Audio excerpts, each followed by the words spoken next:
الحمد للہ رب العالمین والعاقبۃ للمتقین الصلاۃ والسلام علی اشرف الانبیاء والمرسلین وعلی آلہ واصحابہ اجمعین. قال اللہ تبارک و تعالی فی الکلام المجید والفرقان الحمید.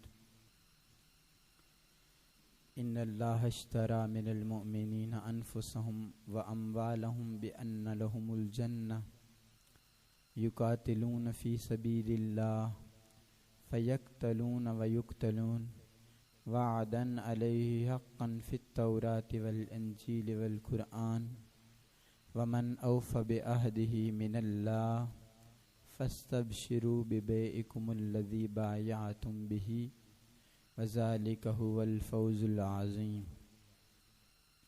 صدق اللہ العظیم وبلغنا رسولہ النبی الکریم الامین ونحن علی ذلک لمن الشاہدین والشاکرین والحمد للہ رب العالمین. قال اللہ تبارک و تعالی فی شان حبیبہ مخبرا وآمرا ان اللہ وملائکتہ یصلون علی النبی یا ایہا الذین آمنوا صلوا علیہ وسلموا تسلیما. الصلاۃ والسلام علیک یا سیدی یا رسول اللہ وعلی آلک واصحابک یا سیدی یا حبیب اللہ. الصلاۃ والسلام علیک یا سیدی یا رسول اللہ وعلی آلک واصحابک یا رحمت للعالمین. نہایت ہی واجب الاحترام بزرگو دوستو، اللہ رب العزت کا کروڑ مرتبہ شکر ہے جس مالک کائنات خالق کائنات نے اشرف المخلوقات بنا کر حضور نبی مکرم شفیع معظم سرور عالم صلی اللہ علیہ وآلہ وسلم کا امتی بنایا. اللہ رب العزت نے قرآن مجید میں ارشاد فرمایا ان اللہ اشتری من المؤمنین انفسهم واموالهم بان لهم الجنہ، کہ اللہ رب العزت نے مومنین سے بیع کی، خرید و فروخت کی، سودا کیا. کس بنیاد پہ؟ اس بنیاد پہ کہ اللہ رب العزت تمہارے مال بھی لے لے گا، تمہاری جان بھی لے لے گا، اور اس کے بدلے میں اللہ تمہیں جنت عطا فرمائے. اور پھر ارشاد فرمایا، اب مومنین کی نشانیاں بیان فرما دیں. فرمایا یقاتلون فی سبیل اللہ. مومنین کی پہلی نشانی کیا ہے؟ فرمایا وہ اللہ کے راستے میں جہاد کرتے ہیں. فیقتلون ویقتلون، فرمایا وہ قتل کرتے بھی ہیں اور قتل ہوتے بھی ہیں. قتل کرتے ہیں اور شہید ہوتے ہیں. وعدا علیہ حقا فی التوراة والانجیل والقرآن، فرمایا ان کے لیے اللہ رب العزت نے وعدہ فرمایا ہے. تورات میں بھی وعدہ فرمایا، انجیل میں بھی وعدہ فرمایا، اور قرآن میں بھی وعدہ فرمایا. وعدہ کیا فرمایا؟ فرمایا ومن اوفی بعہدہ من اللہ فاستبشروا ببیعکم الذی بایعتم بہ. فرمایا جس نے اللہ سے یہ وعدہ پورا کر دیا تو اسے خوشخبری دے دو، اسے جنت کی بشارت دے دو. جو شخص اللہ رب العزت سے کیے گئے وعدے کو پورا کرتا ہے اللہ رب العزت اسے جنت عطا فرماتا. اور فرمایا واللہ هو الفوز العظیم، اور یہی سب سے بڑی، ذالک هو الفوز العظیم، یہ سب سے بڑی کامیابی ہے.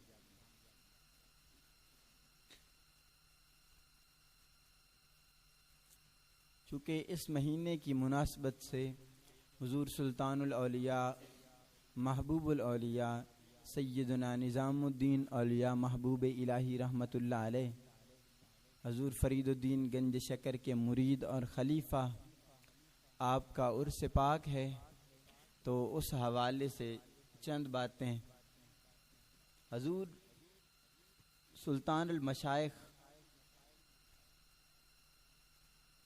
خواجہ نظام الدین اولیاء محبوب الہی رحمۃ اللہ علیہ، آپ کی سیرت پاک ہمارے لیے ذریعہ نجات بھی ہے اور بہترین نمونہ بھی ہے، اس انداز سے کہ آپ نے ایک ایسی کامل ہستی کی بارگاہ کے اندر بیٹھ کے تربیت حاصل کی کہ جہاں سے ہزاروں نہیں لاکھوں لوگوں نے تربیت حاصل کی، اور آج بھی جن کے قدموں سے گزرنے والے کو جنتی کہا جاتا ہے، کہ جن کے قدموں میں جنت کا دروازہ لگا دیا گیا ہے۔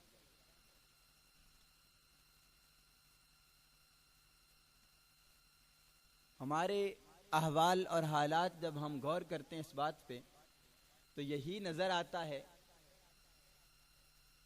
کہ جو سوشل میڈیا ہے یا دیگر جو چیزیں ہیں وہ اس چیز سے معمور اور بھری ہوئی نظر آتی ہیں کہ ہر طرف ہر آدمی بہتان تراشی، ہر آدمی دوسرے کی غیبت چغلی کرنے پہ تلا ہوا ہے، ہر آدمی دوسرے کی کردار کشی کر رہا ہے، دوسرے کو ننگا کرنے کے چکر میں ہے، لیکن کوئی بھی شخص اپنے باطن کی طرف، اپنے آپ کی طرف نظر کی جرت نہیں کر رہا۔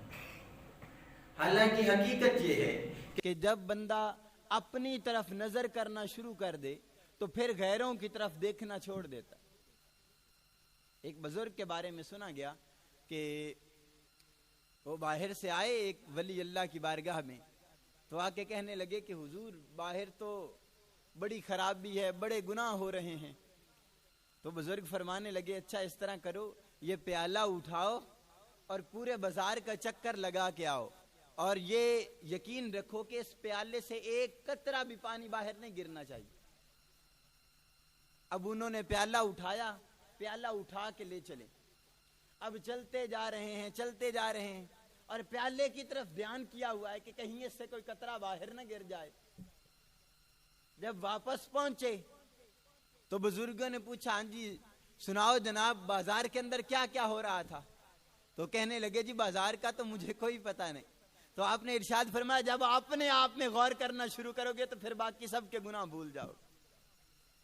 ہماری حالت یہ ہے کہ ہم دوسروں کے گناہوں کی طرف غور کرتے ہیں، لیکن اپنے باطن کی طرف اور اپنے گناہوں کی طرف ہم نے کبھی غور نہیں کیا۔ اگر ہم اپنے گناہوں کی طرف غور کرنا شروع کریں گے تو پھر اللہ رب العزت ہمیں اپنے گناہوں سے بھی بچائے گا اور لوگوں کی غیبت اور چغلی اور کردار کشی سے بھی بچائے گا۔ سلطان المشائخ خواجہ نظام الدین اولیاء محبوب الہی رحمۃ اللہ علیہ، آپ ان اولیاء میں سے ہیں کہ جن کے پاس کثیر تعداد میں لوگ آیا کرتے تھے، اور بادشاہوں کے جو وزراء تھے وہ بھی آیا کرتے۔ تو سلطان خواجہ نظام الدین اولیاء محبوب الہی رحمۃ اللہ علیہ آپ کے دور کے اندر جو اس وقت دلی میں بادشاہ تھا علاء الدین خلجی تھا۔ اب علاء الدین خلجی کا ایک وزیر خواجہ نظام الدین اولیاء محبوب الہی رحمۃ اللہ علیہ کی بارگاہ میں حاضر ہوا، تو آپ تشریف فرما تھے۔ آپ فرمانے لگے اس وزیر سے، اس کا نام عطاء الملک، آپ فرمانے لگے کہ یار بادشاہ جو ہے نا اس کو ہر ایک چیز کا علم ہونا چاہیے، کہ بھائی بادشاہ ہے تو اسے رعایا کا پتہ ہونا چاہیے کہ رعایا کے اندر کیا کیا معاملات ہو رہے ہیں۔ اور پھر ارشاد فرمایا کہ صرف اتنا کافی نہیں ہے کہ وہ ذرا بادشاہ کو بتائیں، فرمایا بادشاہ کو اس قابل ہونا چاہیے کہ وہ خود لوگوں کے حالات معلوم کرے۔ اور آپ نے اس وزیر کو ایک کپڑا اٹھا کے دیا، وہ کپڑا جس سے خواجہ نظام الدین اولیاء محبوب الہی رحمت اللہ علیہ وضو کرنے کے بعد اپنے چہرے کو صاف کیا کرتے تھے۔ فرمایا یہ جاؤ اور علاء الدین خلجی کو یہ کپڑا دینا، کہنا کہ رات کو سوتے وقت اپنے چہرے پہ لے کے سویا کر۔ تو وہ وزیر اس کپڑے کو لے کے گئے، انہوں نے کپڑا اپنے چہرے پہ ڈالا تو ساری رات سو نہیں سکے۔ ساری رات انہیں پورے ہندوستان کے خواب نظر آنا شروع ہو گئے۔ پورے ہندوستان وہ ان کے سامنے آ گیا، وہ دیکھ رہے ہیں کہ کس کس گھر کے اندر کیا کیا ہو رہا ہے۔ اب ہر ایک کو تو اللہ اتنا وسیع ظرف نہیں نہ عطا فرماتا کہ وہ بات کو دیکھے بھی اور چھپا جائے. یہ تو اولیاء اللہ کا کام ہے کہ ان کے سامنے چیزیں ظاہر ہوتی ہیں, انہیں پتا ہوتا ہے کہ یہ فلاں شخص فلاں فلاں کام کر رہا ہے, لیکن اس کے باوجود وہ اس کو چھپا جایا کرتے.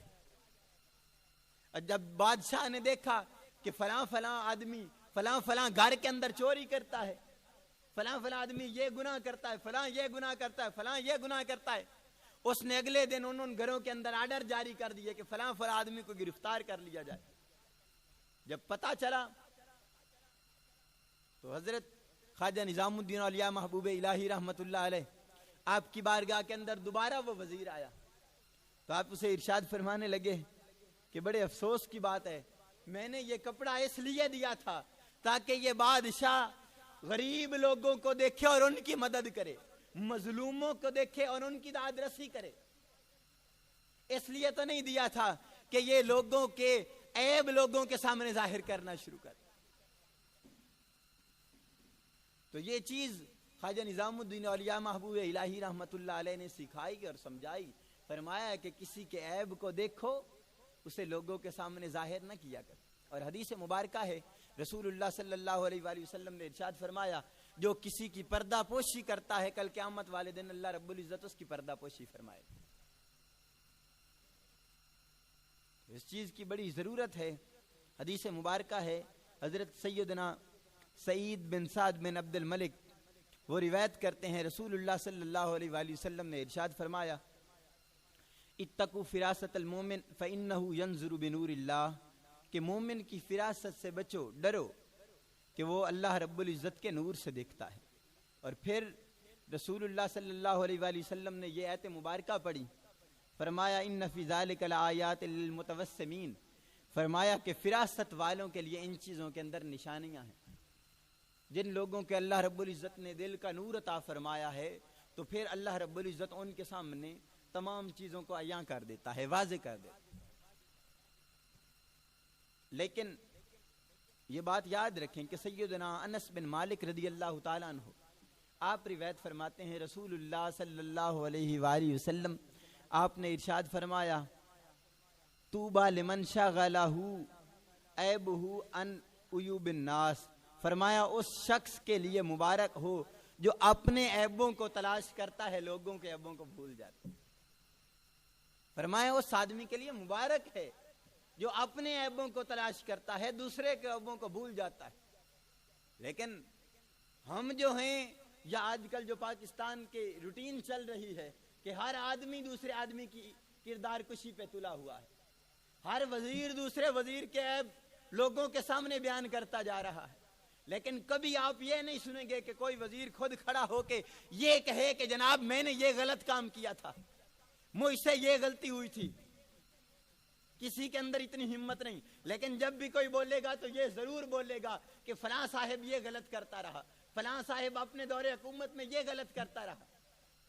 اور وہ چیزیں ایک دوسرے کے لوگوں کے سامنے رکھیں گے جو کسی کو پتا نہیں ہوگا. لیکن یاد رکھیں, حقیقت یہ ہے کہ اگر اپنے آپ کو سنوار لیا جائے, اگر اپنے عیبوں کی طرف دھیان کیا جائے تو پھر باقی لوگوں کے عیب بھول جایا کرتے. اور یہی اصل ہے, یہی چیز بنیاد ہے. دوسری چیز جو سلطان المشائخ خواجہ نظام الدین اولیاء محبوب الہی رحمت اللہ علیہ آپ کی سیرت سے ملتی ہے, وہ حرام سے بچنا ہے. آج تو ہر آدمی پیسے کے پیچھے دوڑ رہا ہے, حرام حلال کی تمیز صدیوں سے بھول چکا ہے. آج تو بڑی دور کی بات ہے کہ ہر آدمی یہی چاہتا ہے کہ میرے پاس مال زیادہ ہو جائے, میرے پاس دولت زیادہ ہو جائے, میرا پیٹ پلتا رہے کسی نہ کسی طریقے سے. کاش حلال اور حرام کی اگر کوئی آدمی تمیز کر لے تو پھر سارے معاملات خود بخود درست ہو جائیں گے.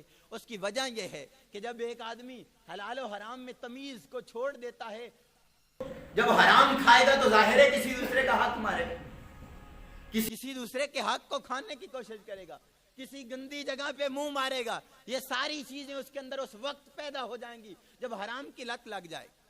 لیکن جب حرام سے بچنا شروع ہو جائے گا, جب اللہ رب العزت اسے یہ توفیق دے گا, بندہ ہمت کرے قرآن مجید میں اللہ رب العزت نے ارشاد فرمایا والذین جاہدوا فینا لنہدینہم سبلنا، کہ وہ لوگ جو ہمارے راستے میں کوشش کرتے ہیں، محنت کرتے ہیں، ہم ان کے لیے اپنی راہیں آسان کر دیتے ہیں۔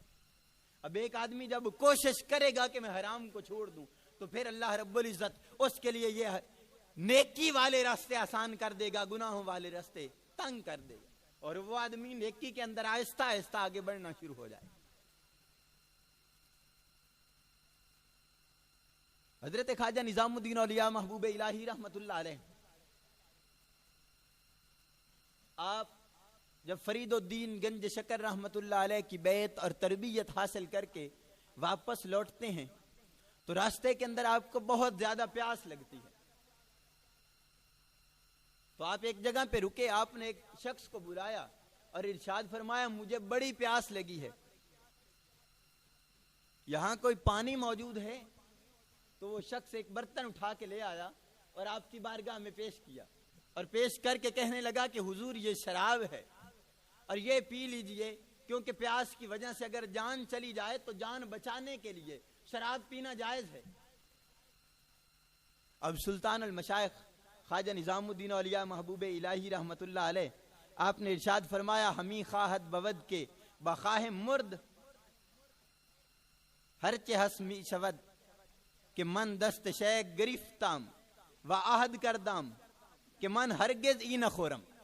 ارشاد فرمایا کہ اب تو یہ سمجھتا ہے کہ میں یہ شراب پی لوں اور اپنی جان بچا لوں؟ ارشاد فرمایا میں کبھی اس طرح نہیں کر سکتا۔ فرمایا میں ابھی حضرت فرید الدین گنج شکر کی ہاتھ پہ بیعت کر کے آ رہا ہوں، اور میں یہ بیعت کر کے آ رہا ہوں کہ کبھی حرام نہیں کھاؤں گا، کبھی حرام نہیں پیوں گا۔ تو کہتا ہے میری جان چلی جائے گی، فرمایا جان تو جانی ہے، چلی جائے اس کی کوئی پرواہ نہیں، لیکن کبھی حرام کھا پی کے نہیں مروں گا۔ اور آپ فرماتے ہیں جیسے ہی آگے چلے تو اللہ رب العزت کی طرف سے پانی پیش کر دیا گیا، لیکن شرط یہ ہے کہ بندہ ہمت والا ہو، بندہ طاقت والا ہو، اور بندہ شریعت پہ چلنے کی کوشش کرے، حرام سے بچنے کی کوشش کرے، تو پھر اللہ رب العزت خود اسے بچا لیا کرتا ہے، خود اس کی مدد کیا کرتا ہے، خود اس کی معاونت کیا کرتا ہے۔ حضرت ابو ہریرہ رضی اللہ تعالیٰ عنہ آپ روایت فرماتے ہیں رسول اللہ صلی اللہ علیہ وآلہ وسلم نے ارشاد فرمایا یاتی علی الناس زمان لا یبال المرء ما اخذ منہ امن الحلال ام من الحرام۔ ارشاد فرمایا لوگوں پہ ایک ایسا زمانہ آئے گا کہ لوگوں کو خود پتہ نہیں ہوگا کہ جو وہ کما رہے ہیں آیا کہ حلال ہے یا حرام ہے۔ اور اب ہماری یہی صورت حال ہوتی جا رہی ہے کہ حرام سے بچنا ہر آدمی کے لیے مشکل ہوتا جا رہا ہے، لیکن کوشش اگر ایک آدمی کرے تو پھر اللہ رب العزت اس کے لیے آسانیاں پیدا فرما دیتا ہے، اس کے لیے راہیں آسان کر دیتا ہے۔ اور دوسری چیز یہ یاد رکھیں کہ انسان کو صرف اللہ رب العزت کا خوف ہونا چاہیے، کیونکہ اللہ رب العزت نے رزق کا ذمہ اپنے کھاتے میں لے رکھا ہے، کسی کو اللہ رب العزت نے رزق کا ذمہ نہیں دیا۔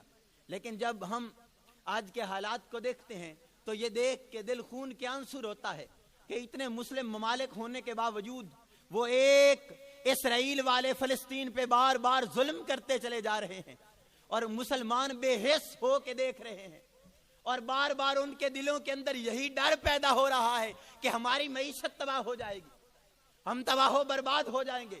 یار خدا را اگر اس بات پہ دھیان کر لو، اگر یہی سوچ لو کہ وہ رازق ہے، وہ مالک ہر ایک کو رزق دینے والا ہے، اگر وہ غیر مسلموں کو رزق دے سکتا ہے تو تم رسول اللہ صلی اللہ علیہ وآلہ وسلم کا کلمہ پڑھنے والے ہو، کیا وہ رب تمہیں رزق نہیں دے گا؟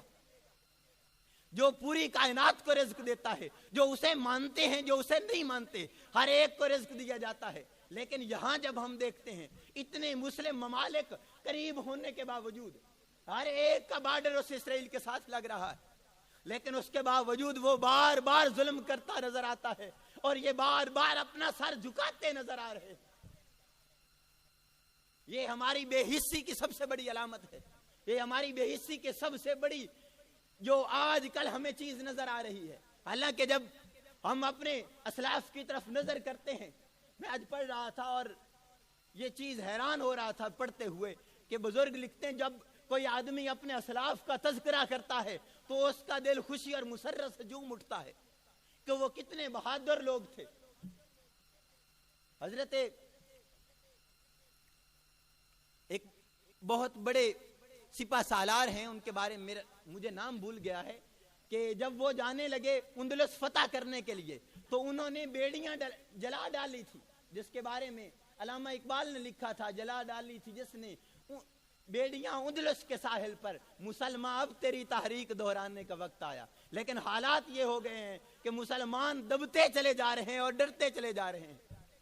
میں آج پڑھ رہا تھا ایک صحابی رسول کے بارے میں کہ رسول اللہ صلی اللہ علیہ وآلہ وسلم کے اونٹ اور کچھ زکوٰۃ کے اونٹ تھے جو ایک جگہ چر رہے تھے، تو اہل ارینا کے لوگ آئے، انہوں نے حملہ کیا اور وہ اونٹ لے کے چلے گئے۔ اب ایک صحابی اکیلے ہیں، حضرت سلمہ بن اکوع رضی اللہ تعالیٰ عنہ، وہ اکیلے صحابی وہ ان پورے ایک لشکر کے پیچھے دوڑنا شروع ہو گئے، اور ان کے بارے میں کہا جاتا ہے کہ وہ ایک ایسے شخص تھے جو گھوڑے سے بھی تیز دوڑا کرتے تھے، اور جس طرف تیر چلایا کرتے تھے کبھی کوئی تیر خطا نہیں گیا۔ تو وہ اکیلے آدمی گئے اور انہوں نے پورے لشکر کا مقابلہ کیا اور کئی لوگوں کو مار گرایا۔ اب جب پیچھے رسول اللہ صلی اللہ علیہ وآلہ وسلم کو پتا چلا تو پھر صحابہ کرام کی اور کثیر تعداد پیچھے چلنا شروع، تو ایک صحابی رسول صلی اللہ علیہ وآلہ وسلم وہ چلے جن کا نام سیدنا اخرم محرز رضی اللہ تعالیٰ عنہ ہے۔ جب وہ وہاں پہنچے اور اس قدر تیزی سے چل رہے تھے، اس قدر تیزی سے چل رہے تھے کہ حضرت سلمہ بن اکوع جو پہلے پہنچے ہوئے تھے وہ بھی حیران ہو گئے۔ انہوں نے گھوڑے کی لگام پکڑی اور کہنے لگے کہ اخرم ذرا آہستہ چل، پیچھے رسول اللہ صلی اللہ علیہ وآلہ وسلم آ رہے ہیں۔ تو سیدنا اخرم رضی اللہ تعالیٰ عنہ آپ ارشاد فرمانے لگے، بھئی بات سن، یا سلمتا ان کنت تؤمن باللہ وبالیوم الآخر وتعلم ان الجنت حق والنار حق فلا تحل بینی وبین الشہادہ۔ فرمایا کہ اے سلمہ بن اکوع، اگر تجھے پتا ہے، اگر تو اللہ پر اور یوم آخرت پر ایمان رکھتا ہے، اگر تجھے پتا ہے کہ جنت بھی حق ہے اور دوزخ بھی حق ہے، فرمایا پھر میرے راستے سے ہٹ جا، آج مجھے جنت سے کوئی نہیں روک سکتا۔ اور فرماتے ہیں اس کی وجہ کیا تھی کہ حضرت سیدنا اخرم جب رات کو سوئے تو وہ کہتے ہیں مجھے اللہ رب العزت نے عروج عطا فرمایا، اور عروج اس قدر ہوا کہ میں پہلے آسمان پہ گیا، میرے لیے دروازہ کھول دیا گیا، میں دوسرے آسمان پہ گیا، دروازہ کھول دیا گیا، حتیٰ کہ 7 آسمانوں کے دروازے کھول دیے گئے۔ اور جب میں سدرۃ المنتہا پہ پہنچا تو وہاں جا کے مجھے کہا گیا ھذا منزلک، فرمایا یہ تیری منزل ہے۔ حضرت سیدنا اخرم کہتے ہیں میں حضرت ابو ہریرہ، حضرت سیدنا ابو بکر صدیق کی بارگاہ کے اندر گیا، میں نے جب یہ سارا خواب بیان کیا تو وہ کہنے لگے اے اکرم تیری شہادت آ چکی ہے، اور جب تو شہید ہوگا اللہ تجھے سدرۃ المنتہا کا مقام عطا فرمائے۔ رسول اللہ صلی اللہ علیہ وآلہ وسلم کے غلاموں کو شہادت سے پہلے یہ مقام عطا فرما دیا جاتا ہے، انہیں دکھا دیا جاتا ہے کہ اگر تم ہمت کرو، جہاد کرو، کوشش کرو، تمہارے لیے جنت ہی جنت ہے۔ یہ یاد رکھیں کہ یہود سب سے دنیا کے اندر بزدل قوم ہے، لیکن انہیں طاقتور بنانے والے ہمارے مسلمان ہیں۔ اگر آج مسلمان اکٹھے ہو جائیں، متحد ہو جائیں، جذبہ جہاد اپنے اندر پیدا کر لیں، تو پھر اللہ رب العزت دوبارہ سے ہمیں کامیابیاں عطا فرمائے گا، دوبارہ سے ہمیں عروج عطا فرمائے گا۔ آج مسلمانوں کو متحد ہونے کی ضرورت ہے، آج اکٹھا ہونے کی ضرورت ہے، آج جہاد کی ضرورت ہے۔ ہمارے اندر سے جذبہ جہاد ختم ہو گیا، ہمارے اندر سے اتحاد ختم ہو گیا، ہم اپنی معیشت کا رونا روتے رہتے ہیں، ہر لمحہ ہمیں اپنی روٹی کی فکر پڑی رہتی ہے۔ یار ہم ان فلسطین مظلوموں کے لیے بھی تو سوچیں کہ ان کے ساتھ کیا بیت رہی ہے۔ اگر آج ہم سوچیں اور متحد ہو جائیں تو پھر اللہ رب العزت ہمیں عروج عطا فرمائے گا۔ اللہ رب العزت کی بارگاہ کے اندر دعا ہے اللہ عمل کی توفیق عطا فرمائے۔